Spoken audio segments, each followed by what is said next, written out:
This is Casey Lentz's and Brendan Bailey's What Not to Do Public Speaking Extra Credit. For the first one, Brendan will look out the door and wave. He will pretend that a friend is in the hallway.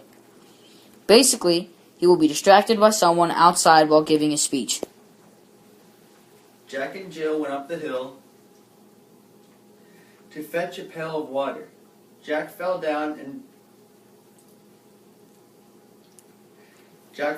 broke his crown, and Jill came tumbling after. For the second one, Brendan will say a lot.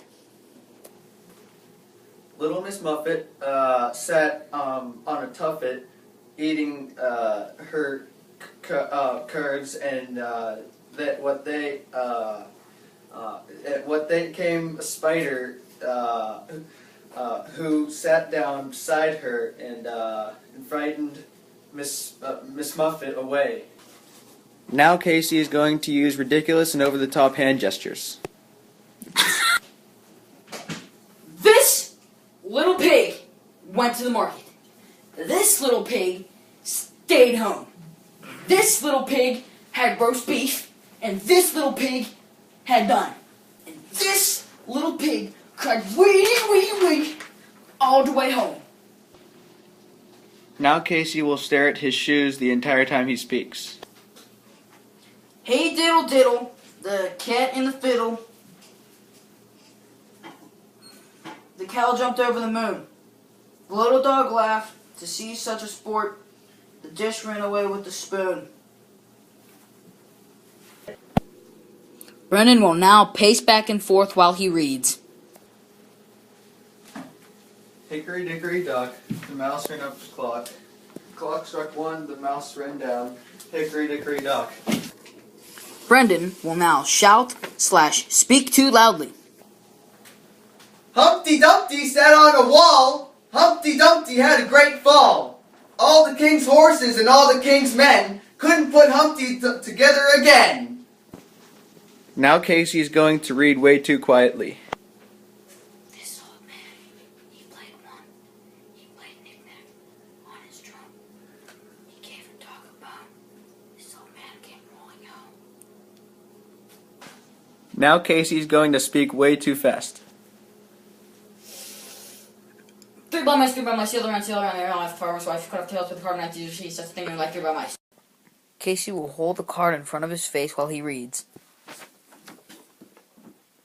Peter, Peter, pumpkin eater, had a wife but couldn't keep her. Put her in a pumpkin shell, and there he kept her very well. Casey is now going to play with his hair too much. Little Jack Horner sat in the corner eating his pumpkin pie. He put his thumb and he pulled out a plum and said, "What a good boy am I!" Casey is now going to say like too much. Ba ba, like black sheep. Have you like any wool? Yes sir, yes sir. 3 bags full. One for like my master and the other one for like my dame. And one for the little boy who like lives down the lane. Casey will now complain to Miss Hickson. Rockabye babe. Do I have to do this? Okay. On the treetop. Come on, please, do I have to do this? My hair is messed up. I'm not properly dressed. When the wind blows, the cradle will rock. When the bell breaks, oh, please, I have to. Please, oh, man. Cradle will fall and down will come baby, cradle and all. Brendan will now look nervously at Miss Hickson. Peter, Peter, pumpkin eater, had a wife but couldn't keep her. Do I have an A? Put her. What are you writing? Are you failing me? Oh, okay. Put her in a pumpkin shell, and there she kept her very well. How was that? Did I do good? Do I have an A?